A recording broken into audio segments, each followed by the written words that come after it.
അവണി രാഹുൽ മാങ്കൂട്ടത്തിന്റെ പേരിൽ ഉണ്ടായിരിക്കുന്ന വിവാദത്തെ സംബന്ധിച്ചോ അതിന്റെ കേസിനെ സംബന്ധിച്ചോ അതിന്റെ മെറിറ്റിലേക്ക് പോകാൻ ഞാൻ തൽക്കാലം ഉദ്ദേശിക്കുന്നില്ല. മറിച്ച് ഇത് ഒരു രാഷ്ട്രീയ പ്രതിയോഗികളെ വകവരുത്തുന്നതിനായി ബോധപൂർവം ഭരിക്കുന്ന സർക്കാർ എല്ലാ മാർഗങ്ങളും ഉപയോഗിക്കുകയാണ് എന്ന കാര്യത്തിൽ യാതൊരു സംശയവും വേണ്ട. കാരണം ഇതുപോലെയുള്ള ആരോപണങ്ങൾ ഇത് കേരളത്തെ സംബന്ധിച്ചിടത്തോളം പുത്തരിയല്ല.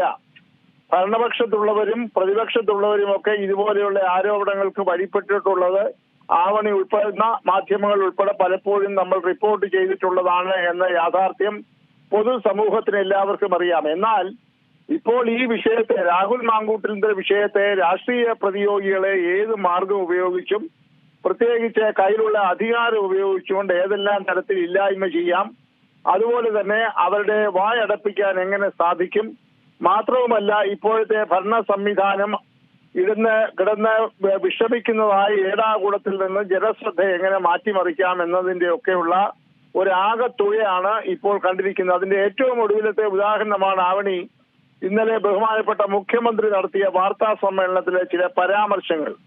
അത് കഴിഞ്ഞപ്പോൾ സടകുടഞ്ഞല്ലേ കേരളത്തിലെ അദ്ദേഹത്തിന്റെ നിയന്ത്രണത്തിലുള്ള ക്രൈംബ്രാഞ്ച് പോലീസ് രംഗത്ത് വന്നിരിക്കുന്നത്. അദ്ദേഹം ഇന്നലെ വളരെ വ്യക്തമായി പറഞ്ഞല്ലോ, ഏത് നിയമപരമായ നടപടികളും എടുക്കുന്നതിന് സർക്കാർ മുന്നോട്ട് പോകുമെന്ന് പറഞ്ഞ് മണിക്കൂറുകൾ കഴിഞ്ഞ ഉടനെ തന്നെ ഇവിടെ ഇത്രയും ആർജവത്തോടുകൂടി ആവേശത്തോടുകൂടി ക്രൈംബ്രാഞ്ചിലെ ആളുകൾ രംഗത്തിറങ്ങുകയും ഉദ്യോഗസ്ഥന്മാർ രംഗത്തിറങ്ങി തങ്ങളുടെ മുഖ്യമന്ത്രിയുടെ പാദസേവ ചെയ്യുന്നു എന്ന മട്ടിൽ അദ്ദേഹത്തെ പ്രീണിപ്പിക്കാൻ വേണ്ടി ഒന്നല്ലല്ലോ 2 കേസുകളാണ് ഇപ്പോൾ ക്രൈംബ്രാഞ്ച് ഏറ്റെടുത്തിരിക്കുന്നത്. എന്നേ ഏതാണ്ട് മടക്കി വെച്ചിരുന്നതായിട്ടുള്ള ഒരു കേസ് കൂടി ഇപ്പോൾ ക്രൈംബ്രാഞ്ച് അന്വേഷണം തുടങ്ങിയിരിക്കുക. അതായത് യൂത്ത് കോൺഗ്രസിന്റെ പ്രസിഡന്റ് തെരഞ്ഞെടുപ്പിൽ വ്യാജ തിരിച്ചറിയൽ കാർഡുകൾ ഉണ്ടാക്കി എന്ന് പറയുന്ന കേസ്. രാഹുൽ മാങ്കൂട്ടത്തിൽ തെരഞ്ഞെടുപ്പിൽ മത്സരിച്ചപ്പോൾ അദ്ദേഹം വ്യാജ തെരഞ്ഞെടുപ്പ് ഐഡന്റിറ്റി കാർഡുകൾ ഉണ്ടാക്കി എന്ന പേരിലുള്ള കേസ് ഇപ്പോൾ ക്രൈംബ്രാഞ്ച് എടുത്തിരിക്കുകയാണ്, അത് തുറന്നിരിക്കുകയാണ്. അതോടൊപ്പമാണല്ലോ ഇന്നലെ ഈ ബഹുമാനപ്പെട്ട മുഖ്യമന്ത്രി പറഞ്ഞതിനെ തുടർന്ന് ക്രൈംബ്രാഞ്ച് മറ്റ് ആരോപണങ്ങൾക്കെതിരായിട്ടുള്ള അന്വേഷണം ആരോപിച്ചിരിക്കുന്നത്.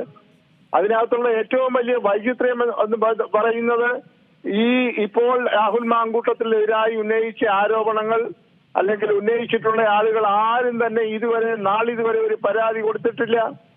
ഇപ്പോൾ നിലവിലിരിക്കുന്ന ചട്ടമനുസരിച്ച് ഈ ആരോപണം ഉന്നയിച്ചവർക്കൊക്കെ നേരിട്ട് പോലീസിന് പരാതി കൊടുക്കുക, തെളിവ് കൊടുക്കുക എന്ന് പറയുന്ന പ്രാഥമികമായിട്ടുള്ള കാര്യങ്ങൾ അവർ ചെയ്തിട്ടില്ലല്ലോ. ഇപ്പോഴും അവർ പുകമറയത്ത് നിൽക്കുകയാണല്ലോ, മറയ്ക്ക് പിന്നിൽ ഒളിഞ്ഞിരിക്കുകയാണല്ലോ.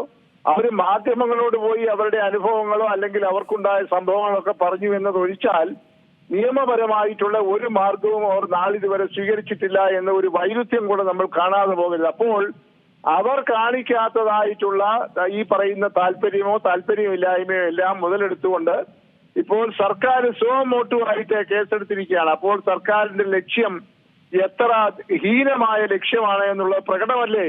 ഇപ്പൊ രാഷ്ട്രീയ പ്രതിയോഗികളെ വകവരുത്താൻ കയ്യിലുള്ള അധികാരം ഉപയോഗിച്ചുകൊണ്ട് ഏതറ്റം വരെയും പോകുമെന്ന് പറയുന്ന ഒരു സ്റ്റാലിനിസ്റ്റിക് മനോഭാവം, ഏകാധിപത്യ മനോഭാവം ഇപ്പോൾ കൂടുതൽ വെളിപ്പെട്ടു വന്നിരിക്കുന്നു എന്നതാണ് ഒടുവിലത്തെ ചിത്രം നമ്മളെ കാണിക്കുന്നതായിട്ടുള്ള യാഥാർത്ഥ്യം. അതുകൊണ്ടാണല്ലോ ഈ ബഹുമാനപ്പെട്ട മുഖ്യമന്ത്രി നേരത്തെ പറഞ്ഞതുപോലെ മണിക്കൂറുകൾക്കകം അന്വേഷണവുമായി രംഗത്തിറങ്ങി. ഇവിടെ എത്രയോ കേസുകൾ ഇതിനേക്കാൾ പ്രമാദമായിട്ടുള്ളത്, ക്രൈംബ്രാഞ്ചിന്റെ നിരുത്തരവാദപരമായിട്ടുള്ള നിലപാടുകളൊക്കെ തേഞ്ഞു മാഞ്ഞു പോയതൊക്കെ നമുക്ക് എല്ലാവർക്കും അറിയാമല്ലോ. അപ്പോൾ അവിടെയൊന്നും കാണിക്കാത്തതായിട്ടുള്ള അമിതമായ ഉത്സാഹവും താല്പര്യവും ഈ കേസിന്റെ പിന്നിൽ കാണിക്കുന്നത് രാഷ്ട്രീയ ഗൂഢലക്ഷ്യത്തോടു കൂടിയാണ്. പ്രത്യേകിച്ച് തദ്ദേശ സ്വയംഭരണ തെരഞ്ഞെടുപ്പ് വരുന്നു, അടുത്ത വർഷം ആദ്യം നിയമസഭാ തെരഞ്ഞെടുപ്പ് വരുന്നു. അപ്പൊ ജനങ്ങളുടെ മനസ്സിൽ എങ്ങനെയെങ്കിലും ആശയക്കുഴപ്പം ഉണ്ടാക്കാൻ ഈ വസ്തുതകളെല്ലാം വക്രീകരിച്ചുകൊണ്ട് ബോധപൂർവമായിട്ടുള്ള ഒരു നീക്കമാണ് ഇപ്പോൾ മാർക്സിസ്റ്റ് പാർട്ടിയും പ്രത്യേകിച്ച് പാർട്ടി നേതൃത്വം കൊടുക്കുന്ന പിണറായി സർക്കാരും ചെയ്യുന്നത് എന്ന കാര്യമാണ് വളരെ വ്യക്തമായിക്കൊണ്ടിരിക്കുന്നത്. പിണറായി സർക്കാരിന്റെ വാലാട്ടികളായിട്ടുള്ള ചില പോലീസ് ഉദ്യോഗസ്ഥന്മാരുണ്ടല്ലോ, അവരോടൊക്കെ എന്ത് പറഞ്ഞാൽ അവർ കുനിയാൻ പറഞ്ഞാൽ ഇഴയുന്ന തരത്തിലുള്ള വിധേയത്വം കാട്ടുന്ന കുറെ ഉദ്യോഗസ്ഥന്മാർ ഇപ്പോഴും ഈ കേരള പോലീസ് സേനയിലുണ്ട്. ഞാൻ അടച്ചാക്ഷേപിക്കാൻ ശ്രമിക്കുന്നില്ല. അങ്ങനെയുള്ള ഉദ്യോഗസ്ഥന്മാരെ ഉപയോഗിച്ചുകൊണ്ടാണ് ഇപ്പോൾ ഈ തരത്തിലുള്ള രാഷ്ട്രീയ പ്രതിയോഗികളെ ഉന്മൂലനം ചെയ്യുന്നതിനുള്ള വില കുറഞ്ഞ തരംതാണ നടപടികളുമായി സർക്കാർ മുന്നോട്ട് പോകുന്നത്. അതിന് ആഭ്യന്തര വകുപ്പ് കൈകാര്യം ചെയ്യുന്ന മുഖ്യമന്ത്രി തന്നെയാണ് മേൽനോട്ടം വഹിക്കുന്നത്. അദ്ദേഹത്തിന്റെ താളത്തിനനുസരിച്ച് തുള്ളുന്ന ഉദ്യോഗസ്ഥന്മാരെ ഉപയോഗിച്ച് എന്തായാലും ഒരു കാര്യം ആവണി വ്യക്തമാണ്. ഇതൊരു വലിയ നീണ്ട നിയമയുദ്ധത്തിന് വഴിതെളിക്കും. ഒരു നിയമ പോരാട്ടത്തിലൂടെ ഈ പ്രശ്നങ്ങൾ പരിഹരിക്കുള്ളൂ. കോൺഗ്രസിനെ സംബന്ധിച്ചിടത്തോളം ആളുകളുടെ നിലപാട് വ്യക്തമാക്കി. അവർ ഈ വിഷയം അടഞ്ഞ അധ്യായമായി കണ്ടു കഴിഞ്ഞു. ഇനിയും രാഹുൽ മാങ്കൂട്ടത്തിനെ സംരക്ഷിക്കാനോ അദ്ദേഹത്തിനെ ന്യായീകരിക്കാനോ കോൺഗ്രസ്സുകാർ രംഗത്ത് വരില്ല, പാർട്ടി രംഗത്ത് വരില്ല എന്ന് വ്യക്തമായി കഴിഞ്ഞു. അദ്ദേഹം കുറ്റം ചെയ്തിട്ടുണ്ടെങ്കിൽ അദ്ദേഹം ശിക്ഷ അനുഭവിക്കട്ടെ. നമ്മൾ സാധാരണ പറയുന്ന പോലെ ഉപ്പ് നിന്നവൻ വെള്ളം കുടിക്കട്ടെ എന്ന നിലപാടാണ് കോൺഗ്രസ് അസന്നിഗ്ധമായ ഭാഷയിൽ വ്യക്തമാക്കിയിട്ടുണ്ട്. അതുകൊണ്ട് ഇനിയും കോൺഗ്രസിന്റെ എംപിമാരെ വഴിയിൽ തടയുക. ഇന്നിപ്പോ ഏറ്റവും ഒടുവിൽ കിട്ടുന്ന ഒരു വാർത്തയോട് പറഞ്ഞ് ഞാൻ അവസാനിപ്പിക്കാം.